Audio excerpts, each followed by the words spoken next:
Welcome to the Deep Dive. Today we're exploring a really charged topic. hmm It's about entertainment, national identity, and this whole complex idea of loyalty, specifically looking at Bollywood. Exactly. And our sources for this deep dive, they really focus on one particular, very strong critique about a recent collaboration. Right. It seems to lay out a very specific viewpoint on what loyalty means in the entertainment world. So our mission is really just to unpack that perspective for you. Precisely. So the core issue, the controversy that the sources highlight, it centers on the actor Diljeet Dosanjh. Okay. He's facing some pretty intense criticism for working on a film with Hania Amir, who's a Pakistani actress. The critic we're looking at calls this partnership, and this is a direct quote, utterly shameful. Utterly shameful. Wow. Okay, that's strong language from the critic. So what's driving that? What specific reasons do they give for such outrage? Well, the critic ties it directly to recent cross-border tensions. They argue, that the neighboring country attacked India just 2 months before, leading to civilian deaths. And they also mention a history of terrorists being sent across the border. They specifically bring up what they call a June 9th attack in Jammu on a bus in Riyasi. And the critic attributes this attack to what they term Pakistani jihadis, referring to Islamist extremist groups. Okay. And does the critic mention any other incidents to sort of bolster their point about this collaboration being inappropriate? Yes, they do. The source goes on to make a very serious claim, saying that after something called the Pahalgam attack, the Pak army even attacked Golden Temple. That's the revered Sikh holy site, of course. A very significant claim indeed.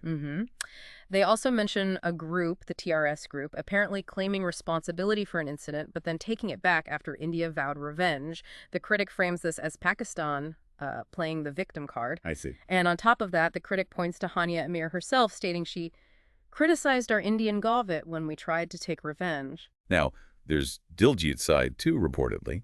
He apparently defended the timing, claiming relations were normal when the movie was actually shot. How does the critic engage with that idea? Oh, the critic pushes back hard on that. Really hard. They present this long historical counter-narrative to challenge any notion of normalcy. Also, They list the major wars, 1948, 1965, 71, the Kargil War in 99.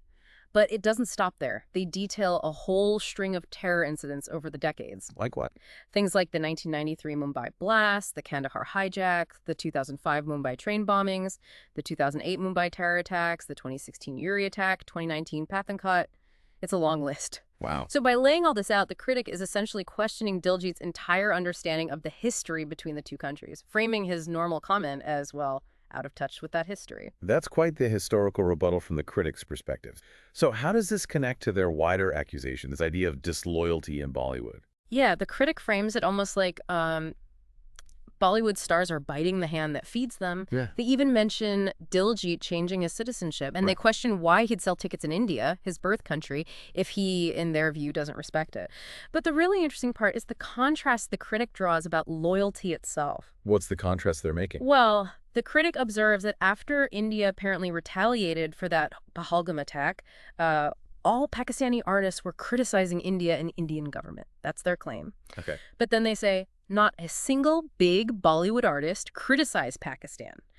So the argument from the critic is that Pakistani artists stay loyal to their country even when earning money from India, especially during conflict. And the comparison to Bollywood. In stark contrast, they claim Indian Bollywood actors, quote, live and eat in India, get fame here, but their loyalty is Pakistan. It's a very pointed accusation. A very direct claim. And it leads the critic to ask this question directly: where is Indian people loyalty amassed? So this deep dive really exposes that raw nerve, doesn't it? The friction between artistic freedom, national identity, and how public figures are judged on loyalty, especially under scrutiny. Absolutely. It shows how actions, even creative ones, get viewed through this really intense lens of patriotism or, as the critic sees it, disloyalty. It leaves you thinking. Definitely. And perhaps a final thought for you, the listener, to consider. In a world where art, often crosses borders, what really defines loyalty for someone in the public eye? And who gets to decide that, especially when political feelings are running so high?